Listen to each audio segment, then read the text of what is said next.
Hello friend, আসসালামু আলাইকুম। আজকে আমি চিজ বানানোর রেসিপি তোমাদের সাথে শেয়ার করব। প্রথমে 500 গ্রাম দুধ নিলাম একটা সসপ্যানে। তারপরে ওটা ঈষৎ উষ্ণ গরম হলে ওটা অফ করে দেবো। দিয়ে তারপরে 5 চামচ ভিনিগার অ্যাড করব।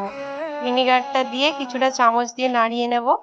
নাড়িয়ে নেওয়া হয়ে গেলে দেখো কিরকম কত সুন্দর চিজটা একসাথে এক জায়গায় হয়ে গেছে। এবার চিজটাকে একটা ছাঁকনি দিয়ে ছেঁকে নেব। ওটাকে একটু চামচ দিয়ে প্রেস করে ওর বাড়তি জলটা ড্রেন করে নেব। হয়ে গেলে তারপরে ওই জলেই 1 চামচ নুন মিশিয়ে দেবো। চিজটা একটু নোনতা হওয়ার জন্য ওর জন্য নুন জলে 1 মিনিট ডুবিয়ে রাখবো। কিছুক্ষণ পরে এবারে চাপা দিয়ে দেবো। তারপরেই আবার ছাঁকনি দিয়ে ছেঁকে ওই চিজটাকে তুলে নেব।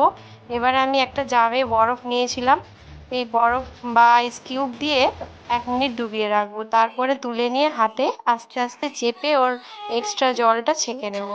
ছেঁকে নেওয়া হয়ে গেলে চিজটা আমাদের রেডি হয়ে গেল। এবারে যে কোনো কন্টেনারে বা বাটিতে স্টোর করে ফ্রিজে রেখে দেবো। চিজটা দেখো তাওয়ায় দিয়ে দেখছি গরম তাওয়ায় কত চিজি হয়েছে। চিজটা যে কোনো ব্রেডে স্যান্ডউইচে ইউজ করতে পারো এবং অনেক দিন ধরে ফ্রিজে স্টোর করেও রাখতে পারো। আমার এই চিজের রেসিপিটা তোমাদের ভালো লাগলে লাইক, কমেন্ট অ্যান্ড শেয়ার করো। আল্লাহ হাফিজ, সবাই ভালো থাকো।